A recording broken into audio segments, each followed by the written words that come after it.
Pendant 34 ans, j'ai gardé un secret, même Dieu ne devait pas l'entendre. Si je parle aujourd'hui, c'est parce que je n'ai plus rien à perdre. Plus rien à protéger. Plus personne à ménager. Il y a des vérités qui restent enfermées toute une vie parce que les murs qui les retiennent sont plus épais que la pierre, ils sont faits de peur, de honte, et d'une obéissance qu'on nous a appris à confondre avec la sainteté. Aujourd'hui, je brise ces murs. Pas pour me venger. Pas pour choquer. Mais parce que si je meurs sans avoir dit ce que j'ai vu, ce que j'ai vécu, ce qu'on m'a fait croire, alors ces 34 ans n'auront servi à rien. Et moi, je refuse que ma vie n'ait servi à rien. Et si j'avais compris plus tôt ce qui se passait vraiment dans ce couvent, je n'y serais jamais resté 34 ans. Jamais. Mais c'est justement ça, le piège. On ne comprend pas. On ne voit pas. Parce que tout est fait pour que vous ne voyiez pas. Et je vais vous expliquer comment. Je m'appelle Claire. J'ai 62 ans. Et j'ai passé plus de la moitié de ma vie derrière les murs d'un couvent, quelque part dans le centre de la France, dans une région où les hivers sont longs et les silences encore plus longs. Un couvent que je ne nommerai pas, non pas par peur, mais parce que ce que je vais vous raconter n'appartient pas qu'à ce lieu. Ça appartient à un système. À une manière de penser. À une façon d'utiliser la foi comme une cage dorée. Je suis entrée là-bas à 28 ans. Et je ne savais pas encore que j'étais déjà prise au piège. Mon enfance n'a pas été heureuse. Je dis ça sans dramatiser, simplement parce que c'est la vérité, et parce que c'est important pour comprendre la suite. Je suis née dans une famille catholique du Sud-Ouest, une famille où la religion n'était pas une option, c'était l'air qu'on respirait. Mon père était un homme dur, silencieux, qui exprimait son amour par des principes plutôt que par des mots. Ma mère était douce, mais absente d'une façon difficile à expliquer, présente physiquement, mais comme derrière une vitre. Comme si elle regardait sa propre vie de loin. J'avais une sœur, Marguerite, de 3 ans mon aînée, et c'est elle qui m'a tout appris sur la tendresse. C'est aussi elle que j'ai perdue à 19 ans, dans un accident de voiture sur une route verglacée un soir de janvier. Et ce soir-là, quelque chose en moi s'est brisé d'une façon que je n'aurais pas su nommer à l'époque, mais que je comprends aujourd'hui. Ce soir-là, j'ai commencé à chercher quelque chose d'absolu. Quelque chose d'indestructible. Quelque chose que la mort ne pouvait pas prendre. Dieu semblait être la réponse. Pas le Dieu des règles et des punitions qu'on m'avait enseigné dans l'enfance, mais un Dieu plus grand, plus doux, plus vrai. Un Dieu qui ressemblait à ce que Marguerite avait été pour moi, une présence constante, inconditionnelle, lumineuse. J'ai commencé à aller à la messe tous les jours. J'ai lu des textes mystiques. Sainte Thérèse d'Avila, Saint Jean de la Croix, Hildegarde de Bingen. Je dévorais ces écrits comme quelqu'un qui a faim depuis trop longtemps. Et plus je lisais, plus une idée prenait forme en moi, timidement d'abord, puis avec une certitude grandissante, ma place était dans un couvent. Ma place était dans la prière, dans le silence, dans cette vie tournée entièrement vers l'essentiel. J'idéalisais, bien sûr. Je le sais maintenant. Mais à 27 ans, après des années de deuil et de recherche, cette certitude était la chose la plus réelle que j'avais jamais ressentie. Ma mère a pleuré quand je lui ai annoncé.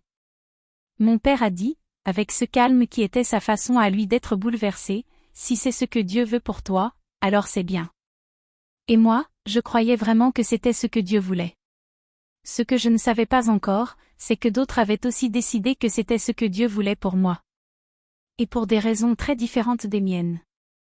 Le couvent de Sainte-Agnès, c'est le nom que je lui donnerai ici, était une grande bâtisse de pierre grise, entourée d'un jardin immense que les sœurs entretenaient elles-mêmes. La première fois que j'y suis entrée, c'était un matin de mai, et le jardin était en fleurs. Des roses, des pivoines, du jasmin. L'air sentait quelque chose de propre, de simple, de vieux. La sœur qui m'a accueillie s'appelait sœur Agnès, oui, comme le couvent, ce qui m'avait semblé être un signe. Elle avait une 60aine d'années, un visage calme, des mains larges et travaillées. Elle m'a regardée avec une douceur que je n'avais pas connue depuis Marguerite, et elle m'a dit, « Bienvenue, ma fille. Vous êtes là où vous deviez être. » Ces mots, je les ai portés comme un trésor pendant des années. Aujourd'hui, je sais qu'ils étaient le début de tout. Mais ce n'est pas ça qui m'inquiétait le plus, au fond. Le vrai problème, je ne l'ai compris que des années plus tard. La vie au couvent était structurée d'une façon que j'avais trouvée apaisante au début. Réveil à 5 heures du matin. Laude, la prière du matin, dans la chapelle froide où nos voix montaient ensemble dans l'obscurité. Petit déjeuner en silence, pendant qu'une sœur lisait un texte spirituel à voix haute. Travail jusqu'à midi, jardinage, couture, préparation de produits artisanaux que le couvent vendait pour subsister. Repas de midi, toujours en silence. Prière de l'après-midi. Travail encore. Vêpres. Dîner. Complis, la prière du soir. Et puis le silence de nuit, épais, absolu, qui descendait sur le couvent comme une couverture. J'aimais ce silence, au début. J'y trouvais ce que j'étais venu chercher, la paix. L'impression que le monde extérieur, avec ses bruits et ses douleurs, ne pouvait pas m'atteindre ici. J'étais protégée. J'étais aimée. J'étais, pour la première fois depuis la mort de Marguerite, en sécurité. Mais ce n'est pas ça qui m'inquiétait le plus. Le vrai problème, je ne l'ai compris que bien plus tard. Et quand je l'ai compris, il était trop tard pour partir facilement. Mais quelque chose, très tôt, ne collait pas tout à fait. Pas quelque chose de grand. Pas quelque chose que j'aurais pu désigner du doigt et nommer. C'était plus subtil que ça. Des petits moments d'étrangeté, des micro-fissures dans le tableau parfait que je m'étais construit. Par exemple, la façon dont certaines sœurs s'interrompaient quand j'arrivais dans une pièce. Pas toujours. Pas de façon évidente. Mais parfois, j'avais l'impression d'avoir franchi une frontière invisible, d'être arrivé au milieu de quelque chose qui n'était pas pour mes yeux. Et puis il y avait les regards. Certaines sœurs me regardaient avec une douceur normale, ordinaire. Mais d'autres avaient dans les yeux quelque chose que je n'arrivais pas à lire. Une évaluation. Comme si elles me jaugeaient. Comme si elles attendaient de voir quelque chose en moi avant de décider si j'étais digne de confiance. Je ne savais pas encore quelle était la bonne question. Mais mon corps, lui, commençait à la sentir. Il y avait aussi des règles que personne n'expliquait vraiment. Dans tout couvent, il y a des règles. C'est la nature même de la vie religieuse. Mais ces règles-là avaient une qualité particulière, elles n'étaient jamais écrites, jamais formulées clairement. On les apprenait par l'erreur. On les découvrait le jour où on les transgressait sans le savoir, et où le regard de la mère supérieure, une femme que tout le monde appelait simplement « Mère Hélène », se posait sur vous avec une froideur qui contredisait absolument son sourire. Mère Hélène. Il faudra que je vous parle d'elle. Pas encore, mais très bientôt. Parce que Mère Hélène est au cœur de tout ce que je vais vous raconter. Et parce que comprendre ce qu'elle était vraiment a été la chose la plus difficile et la plus libératrice de toute ma vie. Au bout de ma première année, j'avais commencé à percevoir que le couvent était divisé en cercles. Pas de façon visible, pas de façon officielle. Officiellement, nous étions toutes égales devant Dieu, toutes sœurs dans le sens le plus littéral. Mais dans la réalité quotidienne, il y avait celles qui étaient proches de Mère Hélène, celles qui gravitaient dans son orbite immédiate, qui mangeaient parfois à sa table dans la petite salle réservée aux réunions de direction, qui avaient accès à des espaces du couvent où les autres n'allaient pas. Et puis il y avait les autres, nous, la grande majorité, qui vivions notre vie de prière et de travail dans cet espace plus large, plus ordinaire. J'avais mis ça sur le compte de la hiérarchie normale d'une communauté religieuse. Il y avait des sœurs plus anciennes, plus expérimentées, qui avaient naturellement plus de responsabilités. C'était logique. C'était normal. Je n'avais aucune raison de penser autrement. Pas encore. Jusqu'au soir où j'ai vu quelque chose que je n'aurais pas dû voir. Et ce que j'ai découvert cette nuit-là, a tout changé. C'était lors de ma 3e année au couvent. Un soir de novembre, je n'arrivais pas à dormir, ce qui m'arrivait parfois, surtout en automne, quand le deuil de Marguerite revenait me visiter avec la saison. Je me suis levée pour aller à la chapelle, comme je le faisais souvent dans ces moments-là. Le couloir était sombre. Froid. Mes pas sur les dalles de pierre faisaient un bruit que je connaissais par cœur, un bruit rassurant, familier, qui avait fini par ressembler à une prière en lui-même. Et c'est là que je l'ai vu. De la lumière. Filtrant sous la porte de la salle que tout le monde appelait la salle de la bibliothèque ancienne, une pièce à laquelle nous n'avions jamais accès, dont la porte était toujours fermée à clé, et dont personne ne parlait jamais vraiment. On nous avait dit qu'elle contenait des archives, des documents anciens, des choses fragiles qui nécessitaient des conditions particulières de conservation. Je n'avais jamais eu de raison de mettre cette explication en doute. Mais ce soir-là, il y avait de la lumière. Et des voix, étouffées mais présentes. Je savais que je ne devais pas m'arrêter, mais mon corps s'est figé. Complètement. Comme si quelque chose en moi avait compris avant ma tête ce que signifiait cette lumière, ces voix, à cette heure, dans cette pièce interdite. J'ai reconnu la voix de Mère Hélène précise, sèche, sans la douceur habituelle qu'elle affichait avec nous. Et une autre voix.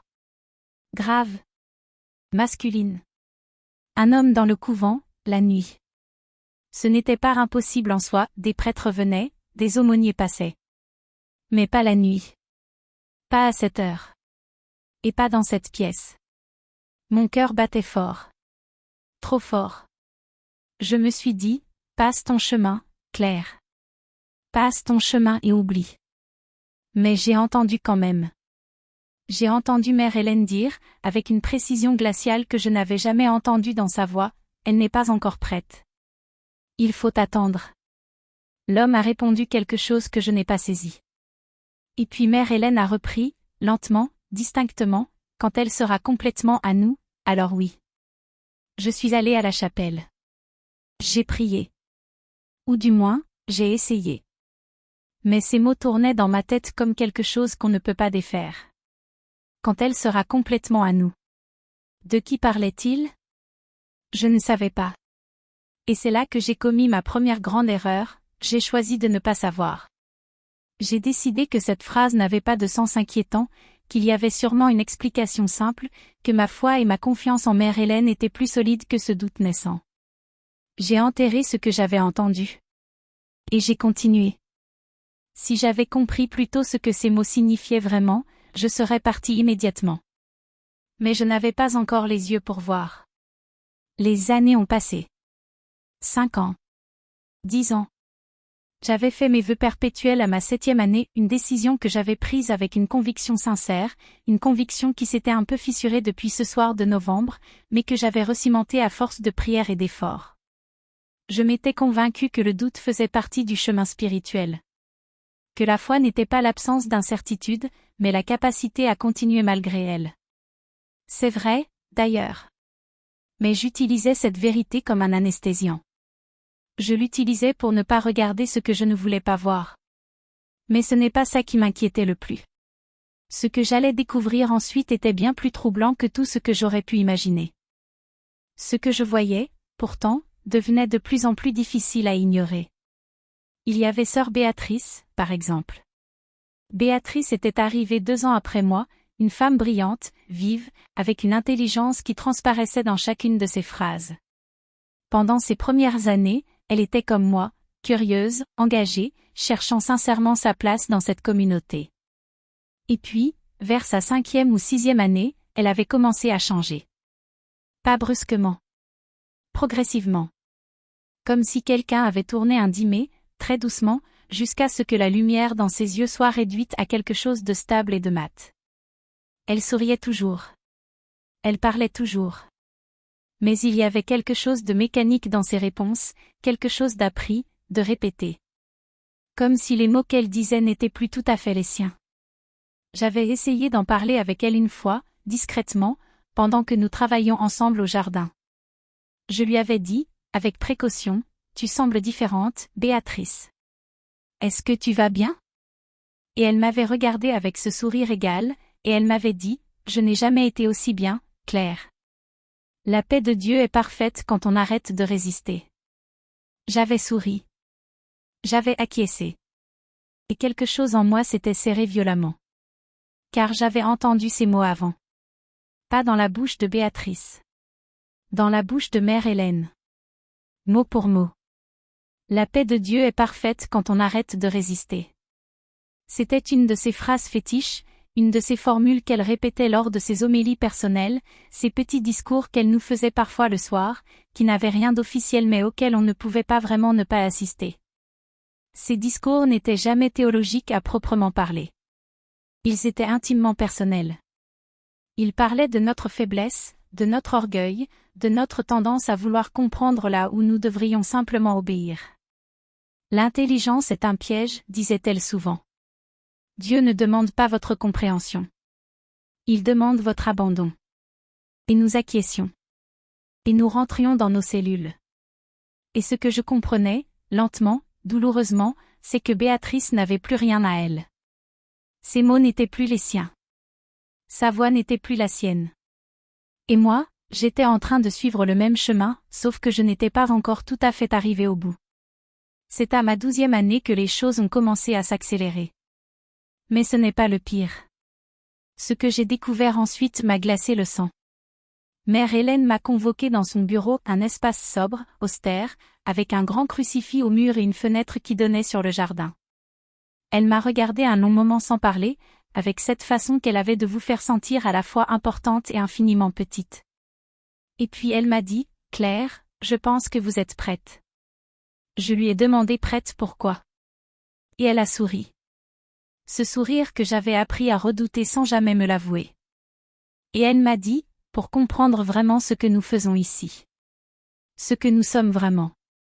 Ce soir-là, pour la première fois, j'ai été invitée dans la salle de la bibliothèque ancienne. Ce n'était pas une bibliothèque. Enfin, si, il y avait des étagères, des livres, de vieux documents. Mais c'était surtout une salle de réunion.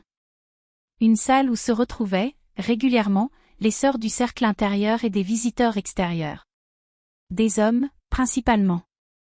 Des hommes que je ne connaissais pas, habillés en civil, qui se comportaient dans ce couvent avec une aisance qui me troublait, comme s'il y avait leurs habitudes, leurs droits, leur place légitime. Mère Hélène les introduisait avec des formules vagues, des bienfaiteurs, des amis de la communauté, des hommes de foi qui soutiennent notre mission. Et les sœurs du cercle intérieur souriaient et les accueillaient avec une déférence que je n'aurais jamais imaginé voir dans un espace consacré à la vie religieuse féminine. Ce premier soir, je n'ai rien compris de précis. Mais j'ai compris le ton. J'ai compris la dynamique. Ces hommes n'étaient pas là pour nous. Nous étions là pour eux. Et cette nuit-là, en rentrant dans ma cellule, la phrase que j'avais entendue 9 ans plus tôt a résonné avec une clarté terrifiante, quand elle sera complètement à nous, alors oui.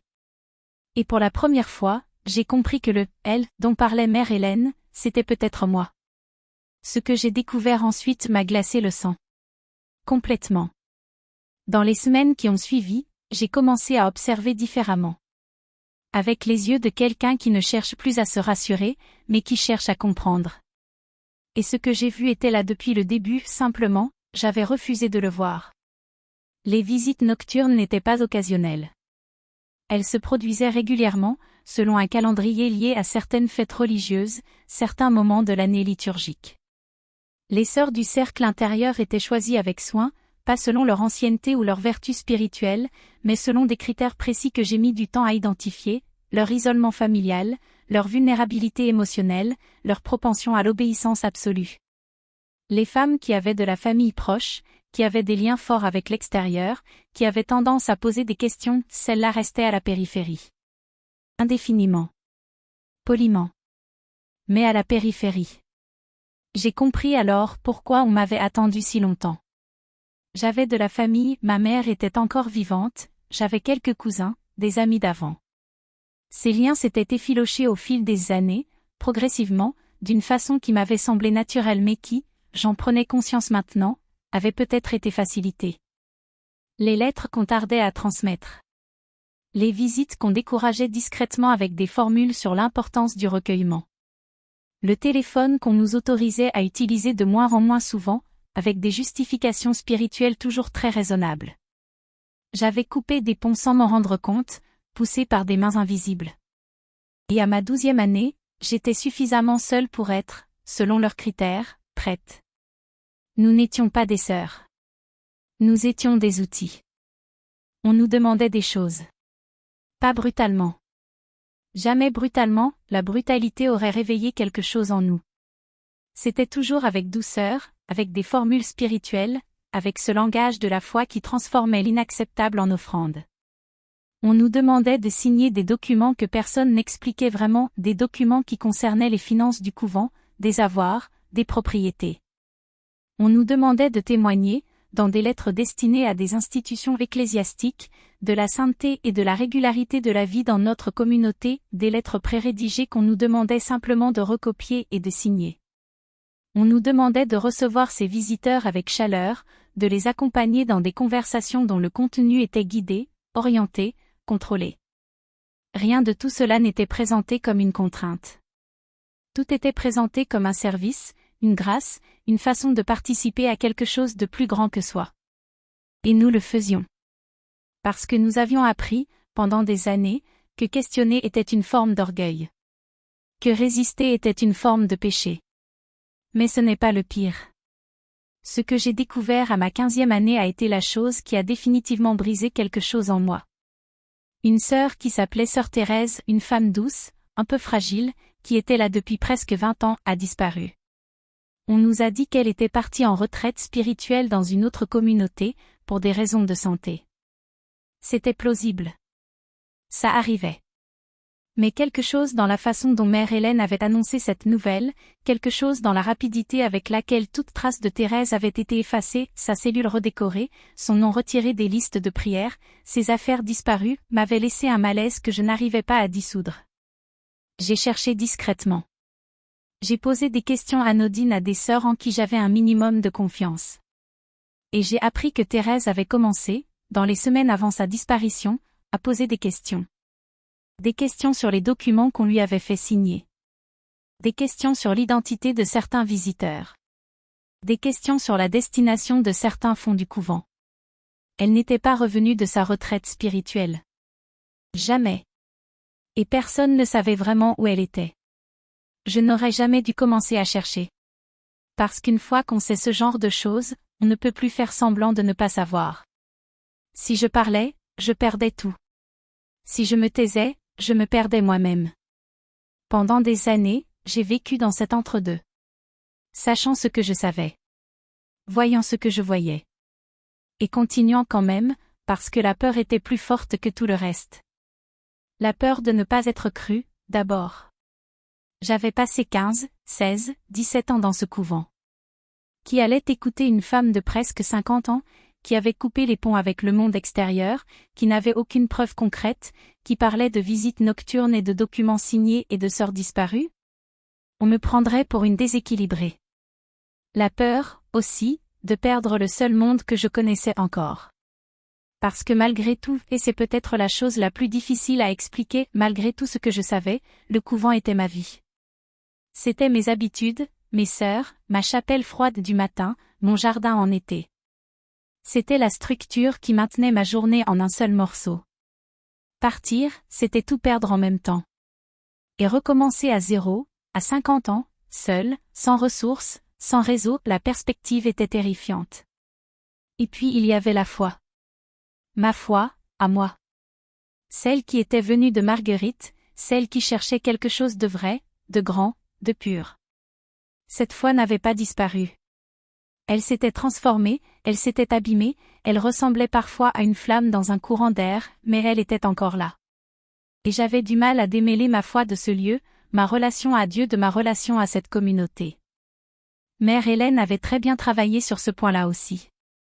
Elle avait réussi à se rendre indispensable, à faire en sorte que nous ne puissions plus imaginer une vie spirituelle en dehors de ces murs. Parce que si nous pouvions imaginer Dieu ailleurs, nous pouvions partir. Et elle ne pouvait pas se permettre que nous partions. Voici ce que j'ai finalement compris, à force d'années et d'observations. Le couvent de Sainte-Agnès était utilisé comme un instrument. Pas par toutes les sœurs, la grande majorité d'entre nous étaient des femmes sincères, des femmes de foi, qui ne savaient rien ou presque de ce qui se passait dans ce cercle intérieur. Mais par Mère Hélène et par un petit groupe autour d'elle, il était utilisé comme un réseau. Un réseau d'influence, de blanchiment de donations détournées, et de fourniture d'une image de respectabilité à des hommes qui en avaient besoin pour des raisons qui touchaient à de l'argent, à du pouvoir, et à des connexions au sein de l'institution ecclésiastique. Ces hommes qui venaient nous rendre visite la nuit n'étaient pas des bienfaiteurs. C'étaient des clients. Pas dans un sens sexuel, je veux être précise là-dessus. C'était plus subtil et, d'une certaine façon, plus troublant encore. Ils achetaient la respectabilité. Ils achetaient des témoignages. Ils achetaient l'accès à un réseau qui s'étendait bien au-delà des murs de notre couvent, un réseau de communautés religieuses similaires, d'institutions charitables, d'associations liées à l'Église, chacune dirigée par quelqu'un qui obéissait à la même logique. Et les sœurs du cercle intérieur, ces femmes isolées, vulnérables, formées à l'obéissance absolue, étaient les instruments de ce système. Leur signature. Leur visage. Leur prière. Leur sainteté supposée, utilisée comme monnaie d'échange. Nous n'étions pas des consacrés. Nous étions des façades. Je suis partie à ma 22e année. Pas entièrement de façon volontaire. Un événement avait précipité les choses, je ne vais pas entrer dans les détails parce que ça implique des personnes encore vivantes. Mais une sœur à qui je m'étais confiée, par excès de fatigue et de confiance, avait transmis une partie de ce que je lui avais dit à Mère Hélène. La convocation qui avait suivi avait été différente de toutes les précédentes. Pour la première fois, j'avais vu derrière le masque. J'avais vu la colère vraie, la froideur calculatrice, la menace à peine voilée. Et quelque chose en moi, la petite Claire qui avait perdu Marguerite et qui avait cherché la sécurité dans ses murs, avait finalement compris que la sécurité n'avait jamais été là. Que j'avais vécu 22 ans dans un mensonge soigneusement entretenu. Et que si je restais, ce ne serait plus par foi ou par habitude. Ce serait par pure lâcheté. Et Marguerite ne m'avait pas appris la lâcheté. Je suis partie avec une valise. Une seule, parce que c'était tout ce qu'on m'avait laissé emporter. J'avais 50 ans. J'avais quelques centaines d'euros sur un compte que je n'avais presque jamais utilisé. J'avais une cousine à Lyon qui avait accepté de m'héberger quelques semaines, une femme que je connaissais à peine et qui m'a accueillie avec une gentillesse qui m'a fait pleurer pendant 3 jours d'affilée. Je n'avais pas de téléphone récent. Je ne savais pas me servir d'un smartphone. Je ne connaissais presque plus personne dans le monde extérieur. Les premiers mois ont été les plus difficiles de ma vie, plus difficiles, d'une certaine façon, que les années de doute et de peur au couvent. Dehors, il n'y avait rien. Juste moi, et le monde, et la nécessité de réapprendre à exister. J'ai mis des années à parler. À nommer ce que j'avais vécu. En partie parce que je n'avais pas les mots. En partie parce que la honte était encore là, cette honte d'avoir été dupe, d'avoir participé même malgré moi, d'avoir signé ce que j'avais signé et souri à qui j'avais souri et continué alors que je savais. La honte de l'obéissance. C'est une honte particulière, difficile à expliquer à quelqu'un qui ne l'a pas vécue. Parce qu'on vous demande ensuite, mais pourquoi vous n'avez pas résisté? Et la réponse n'est pas simple. La réponse, c'est que pendant des années, on vous a appris que résister était mal. Que votre propre jugement était suspect. Que la voix en vous qui disait « quelque chose ne va pas » était de l'orgueil, de la faiblesse, un obstacle à la vraie foi. On vous a appris à vous méfier de vous-même. Et quand vous vous méfiez de vous-même, vous ne résistez pas. Vous continuez. Et vous portez ensuite le poids de cette continuation pendant des années, comme si c'était votre faute. Ce n'était pas ma faute. Il m'a fallu longtemps pour pouvoir dire ça. Et encore plus longtemps pour le croire. Aujourd'hui, à 62 ans, avec 12 ans de distance et beaucoup de thérapie et beaucoup de larmes et quelques amitiés nouvelles qui valent tout l'or du monde, je peux le dire, ce n'était pas ma faute. J'avais 28 ans, j'avais perdu ma sœur, j'avais cherché quelque chose de vrai et j'avais trouvé quelque chose de faux qui ressemblait très bien au vrai. Ça arrive. Ça arrive à des gens intelligents. Ça arrive à des gens forts.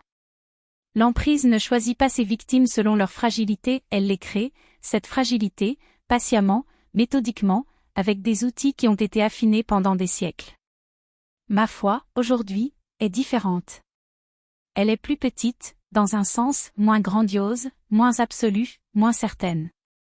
Mais elle est plus à moi. Elle n'appartient plus à aucun mur, à aucune institution, à aucune figure d'autorité. Elle est quelque chose d'intime et de fragile et de vivant, comme une plante qu'on garde sur un rebord de fenêtre et qu'on arrose soi-même, sans déléguer ça à personne. C'est peut-être la seule chose vraiment bonne que ces 34 ans m'ont apprise, que la foi, la vraie, n'a pas besoin d'intermédiaire. Elle n'a pas besoin de mur. Elle n'a pas besoin de votre abandon. Elle n'a besoin que de vous, tel que vous êtes, avec vos doutes et vos questions et votre jugement intact. La foi ne devrait jamais faire peur. Et pourtant, moi, elle m'a détruite. Pas elle, en réalité, ce qu'on avait mis à sa place. Et aujourd'hui encore, certaines vérités restent enfermées là-bas, derrière ces murs de pierre grise, dans une salle qu'on appelait la bibliothèque ancienne, dans des documents que personne ne lira peut-être jamais. Mais au moins, celle-ci, la mienne, elle est dehors. Elle est là, dans l'air, dit enfin. Et plus personne ne peut me la reprendre. Et si personne ne parle, alors ça continue. Quelque part, en ce moment même, une femme de 28 ans entre dans un jardin en fleurs, avec sa valise et ses blessures et ses espoirs. Et quelqu'un lui dit, « Bienvenue, ma fille. Vous êtes là où vous deviez être. C'est pour elle que j'ai parlé aujourd'hui. C'est pour elle que je parlerai encore. »